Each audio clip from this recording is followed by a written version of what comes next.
pessoal, beleza?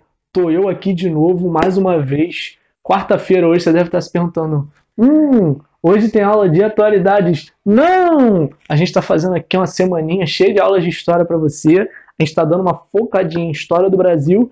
E por causa disso, hoje vocês vão ter uma aula de Brasil comigo.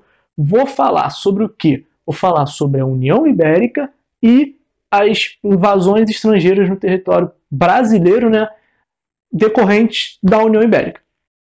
Seguinte, em 1578, um certo Dom Sebastião, rei de Portugal, foi para o Marrocos numa batalha, a Batalha de Alcácer Quibir, e essa batalha foi perdida pelos portugueses. Quando essa batalha foi perdida, Dom Sebastião sumiu, não retornou, ninguém sabe se ele morreu, ninguém sabe se ele quis ficar por lá. O que se sabe de fato Dom Sebastião não retorna. E qual é o grande problema que isso traz? Cara, Dom Sebastião tinha 24 anos. E por ter 24 anos, ele não tinha herdeiros, ele era muito novo, ele não tinha herdeiros. E por não ter herdeiros, acaba ocorrendo uma crise sucessória no trono português. Na época, o cardeal Dom Henrique, que era tio-avô dele, assume o trono, só que ele era muito velho, então em 1580 ele morre. O que acontece quando ele morre? Aí, de fato, a crise sucessória ela cresce muito e, vamos dizer assim, Filipe II, rei da Espanha, ele olha para Portugal e pensa: eu quero assumir esse trono. Aí o que ele faz? Ele era neto de Dom Manuel I. Quem era Dom Manuel I? Dom Manuel I era o rei de Portugal, na época que Portugal, por exemplo, chegou às Índias, na época que Portugal descobriu o Brasil. Então, Filipe II fala: pô, eu sou neto de Dom Manuel I, eu tenho direito a esse trono aí. E começa a crise da sucessão do trono. Só que, cara, Filipe II tinha todo o aparato do Estado espanhol. Então, por ter todo o aparato do Estado espanhol, ele consegue vencer os seus concorrentes, ele ameaça invadir o território português e, com isso, ele acaba obtendo o apoio da nobreza portuguesa. Então, em 1580, ele assume o trono português. Isso foi muito importante para a Espanha, porque a Espanha, no século XVI, está envolta em milhares de conflitos, né? E milhares, forcei, alguns conflitos. E esses conflitos eles são muito custosos para os corpos espanhóis.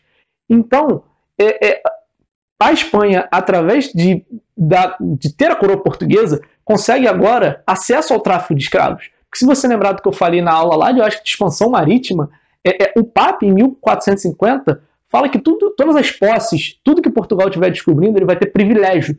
E Portugal, basicamente, então, tem privilégio na costa africana inteira, que era de onde saíam os escravos. E o comércio de escravos era uma atividade muito, muito, muito lucrativa, como eu já falei para vocês. Então, a Espanha queria assumir esse comércio de escravos para, óbvio, ganhar mais dinheiro e cobrir o rombo, né, vamos dizer assim, das guerras. Além disso, ter acesso à coroa portuguesa significava ter acesso ao Brasil, e ter acesso ao Brasil significava ter acesso ao lucrativo comércio de açúcar, o ouro branco, que eu já falei para vocês e que a Ana falou para vocês na última aula. Então, Dom Filipe II, que virou Dom Filipe I de Portugal, ele vendo que ele teria essa vantagem, ele age com muito assim, cuidado e astúcia. Como assim, cuidado e astúcia? Ele mantém os privilégios da nobreza portuguesa, e principalmente da nobreza, né, portuguesa no Brasil, dos comerciantes portugueses no Brasil. Como é que ele faz isso? Tem os acordos de Tomar, em 1581, que ele fala: o comércio com o Brasil é privilégio de navios portugueses. O Brasil pode desenvolver sua cultura, costumes que eu não vou interferir. E, de fato, ele interfere muito pouco no território brasileiro, muito pouco no território português. Ele estava visando, em si, ter as receitas e os lucros que dominar Portugal poderiam permitir para ele. Uma consequência disso é que, assim, o Tratado de Tordesilhas, né, ele meio que perde a utilidade. O Tratado de Tordesilhas, se você se lembra, dividia o mundo entre Portugal e Espanha. E a partir do momento que ele governa Portugal e Espanha, ele vira mais ou menos o governador do mundo. A gente publicou isso nos posts do dia, tem pouco tempo. Se você está atento, você viu isso. Filipe II acaba se tornando rei do mundo, vamos dizer assim. E a partir de ser rei do mundo, ele tem muitas posses. E ter muitas posses se torna muito difícil de controlar. Pensa assim, ter um território imenso é muito difícil de controlar hoje, 2020. Você imagina, cara, no século XVI, em 1580, era muito difícil conseguir cuidar de todas essas regiões minuciosamente. Então você sofria perdas. O que acontece? Quando a Espanha passa a governar Portugal, automaticamente os inimigos espanhóis viram inimigos portugueses. Então, sabendo que eles têm uma ingerência bem menor ali no território brasileiro, né, que eles interferem muito menos, Inglaterra, França, Holanda, todos os países tentam invadir o Brasil. E, de fato, a invasão holandesa é muito bem sucedida. E, bom, isso faz com que a gente tenha um assunto para falar que se chama Brasil holandês. E eu já vou falar com vocês sobre ele. Ha! Vocês acharam que não ia me ver hoje? Achei errado. Otários. Mentira, gente, amo vocês. Bom, hoje eu vim aqui continuar, né, o assunto que o Raí tá falando. Bom, se ele falou de União Ibérica, eu vou falar da consequência dessa União Ibérica, que foi a invasão holandesa aqui no Brasil, mais precisamente no Nordeste. Essa primeira invasão foi em 1624. Eles invadiram a Bahia, mais precisamente Salvador. Por que Salvador, Ana? Bom, tem algumas questões em Salvador. Primeiro, Salvador era a capital aqui da colônia, então você já desestabiliza o poder local. Segunda questão, Salvador era um lugar estratégico. Era onde saía a produção de açúcar, e onde tinha fácil acesso às frotas, tanto espanholas, que passavam por aqui pela costa, para poder seguir para a Europa cheia de ouro, cheia de prata, facilitando o saque, né? O saqueamento no geral. E também tinha os navios portugueses que passavam por aqui também, porque aqui era entreposto comercial, para poder também saquear as especiarias vindas da Índia. Outra questão também, após Salvador, facilitaria muito construir uma possível expansão holandesa tanto para as Américas quanto para a África, porque ficaria como um entreposto comercial. Só que em 1625, os colonos portugueses conseguem, com auxílio de uma frota espanhola, né, de uma armada espanhola, conseguem expulsar os holandeses aqui. Só que os holandeses viram e falam: bom, vocês acharam mesmo que a gente vai embora de vez? Vocês acham que o negócio do açúcar só vai ficar pra vocês? Que o lucro só vai ficar pra vocês? Não vai! E aí, o que eles fazem?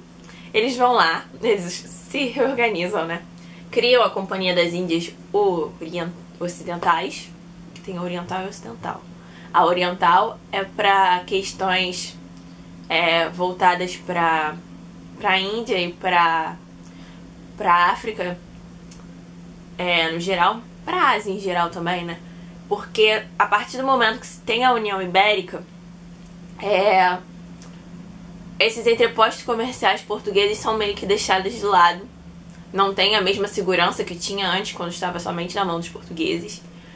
E os holandeses, eles acabam tomando, né, posse, ocupando esses entrepostos comerciais, fundando a Companhia das Índias Orientais. As ocidentais é voltada para a ocupação aqui da América em geral e do território brasileiro que eles estavam focando em obter.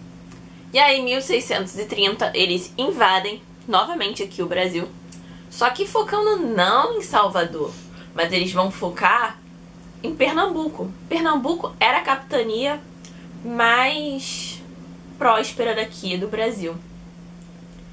E aí eles vão diretamente na fonte, que era o lugar onde tinha toda a produção de açúcar, plantio de cana. Então eles poderiam ver de perto essa produção e entender como ela funcionava. Eles ocuparam Olinda. Olinda virou a base militar deles e dali eles expandiram a ocupação. Eles derrotaram a resistência lusitana E além disso, depois de derrotar a resistência lusitana, eles começaram a criar e mandar expedições para queimar engenhos, roças, canaviais, para amedrontar os colonos. E dessa forma eles acabavam se impondo usando a força e não o diálogo. De 1630 a 1637 foi um período de grande conflito entre os lusitanos, que estavam aqui, os colonos, e os holandeses.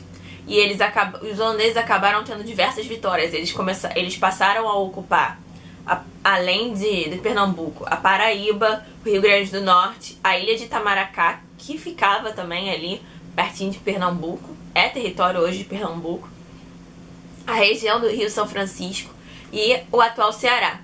Os senhores de engenho, quando foram vendo que isso foi acontecendo, eles foram fugindo pra Bahia, deixando os engenhos deles lá e fugindo pra Bahia.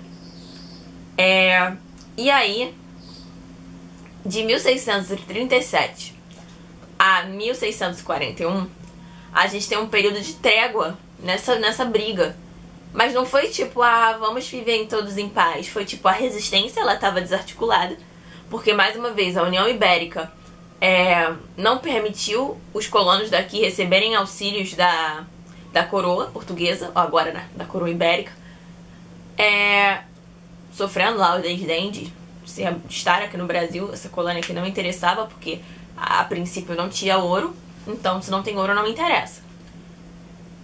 E a resistência daqui estava totalmente desarticulada. Não tinha armas, tinha tido muitas baixas. Então eles falaram, ok, o que vocês têm para oferecer pra gente? E aí, a Companhia das Índias Ocidentais, ocidentais, manda pra cá o Maurício de Nassau para administrar agora essa porção do Nordeste que a Holanda tinha sob seu controle.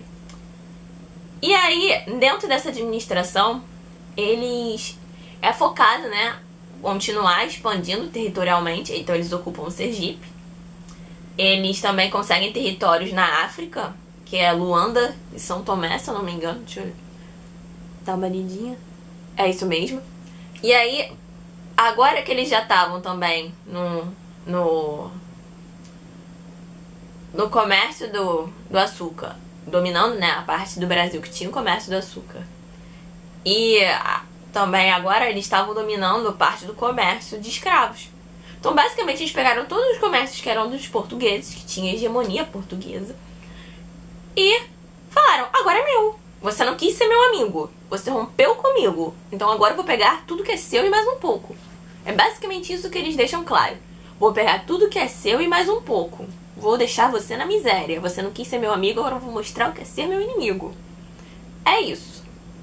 E voltando agora para a questão do Maurício de Nassau, ele incentivou a vinda de engenheiros, matemáticos, naturalistas e artistas para virem para Recife. Porque ele tinha como objetivo tornar Recife uma cidade moderna, tinha como objetivo também entender como é que funcionava melhor a natureza aqui. Então naturalistas fizeram estudo do solo, estudo da Mata Atlântica, trouxeram tudo o que tinha de mais moderno para poder estudar. Teve muitos artistas que retrataram, né, a cidade de Recife em pinturas, na própria natureza mesmo. E a vinda de artistas também ajudava a desenvolver um pouco a vida social de Recife. Maurício de Nassau mandou fazer teatros, tinha locais onde tinha exposição de arte, grandes chafarizes foram construídos, que mais? Muita coisa, a ponto de Recife se tornar referência, sendo uma das cidades mais importantes e mais modernas da América inteira. Então, assim, o investimento dele foi super pesado, mas também teve super resultado. E já que eles queriam estabelecer colônia aqui mesmo, se manter fixos aqui no Brasil, eles começaram, né? Maurício de Nassau começou a desenvolver uma política de conciliação. O que era essa política de conciliação? Bom, Nós queimamos seus engenhos, né, gente? Queimamos seus canaviais. Mas agora eu tô oferecendo dinheiro, empréstimo pra vocês reconstruírem de forma melhorada aí seu engenho que eu mandei destruir.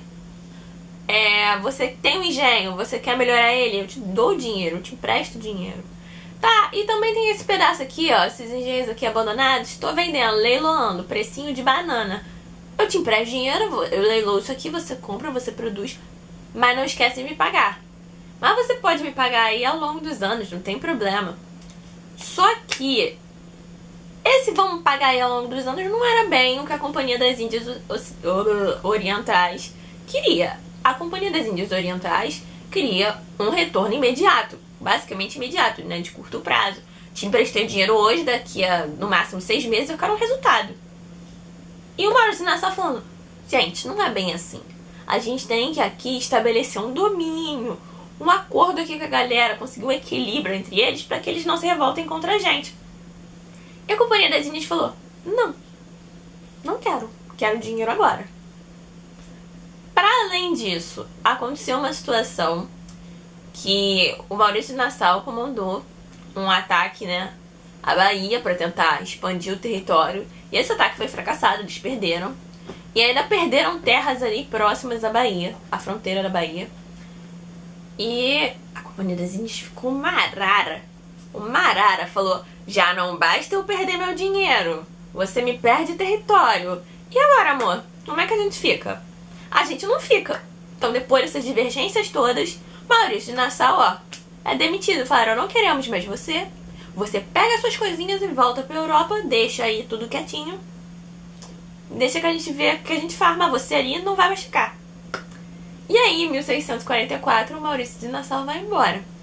Então, depois que Maurício de Nassau vai embora, os colonos portugueses veem uma oportunidade de finalmente conseguir se rebelar contra o domínio holandês. E eles juntam o útil ao agradável, né? É esse domínio holandês cobrando taxas, né, juros sobre esse empréstimo que eles pegaram. Aí a gente tem a queda na produção do açúcar por questões naturais, né? Pragas, problemas do solo, muita chuva ou falta de chuva. Deu um problema, queda na produção. Para além disso, né, a gente também tem os engenhos que foram queimados, pipipipopopó. Esse rolê todo que diminui a produção. E além disso, a gente tem queda no preço do açúcar na Europa. Então, a gente já tem a queda na produção. A gente tem esses juros abusivos. E aí a gente tem queda no preço, o senhor do engenho fica, eu não posso pagar. Então, já que eu não posso pagar, vou expulsar esses homens daqui que eu não tenho que pagar. Eu dou um calote.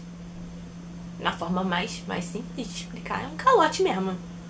Não posso pagar, esses caras estão aqui, a gente é português, eu prefiro pagar a coroa portuguesa do que pagar um holandês. E aí, eles dão uma desculpa dessa crise econômica que aflige o Brasil pra se insurrecer contra o domínio holandês. Vale ressaltar aqui que não teve apoio inicial da coroa portuguesa. Por mais que nesse período que a coroa volta a ser Portugal, né, tem essa divisão Portugal e Espanha a partir de 1640, mas Portugal tá tão voltada pra se ajeitar que não consegue apoiar aqui de início. Eles apoiam o movimento depois que ele já começou. Enfim, o interessante desse movimento é a questão da liderança. A gente tem lideranças tanto como senhores de engenho, que são os André Vidal de Negreiros e o João Fernandes Vieira, mas a gente também tem lideranças populares e de minorias sociais, mas grande maioria da população. A gente tem o Felipe Camarão, que era indígena e estava também como líder do movimento. E a gente tem o Henrique Dias, que era negro, liderando o movimento também. Grande apoio popular. As conquistas dessa insurreição foram acontecendo de forma muito lenta mesmo. Ela começou em 45 e foi terminar em 54. Ela durou tipo 9 anos. E era aquelas batalhas assim, toma um tiro, Não, toma outro. Não, toma um tiro. Nem... Assim, ficava uma coisa muito lenta. Mas, vou ressaltar aqui uma batalha.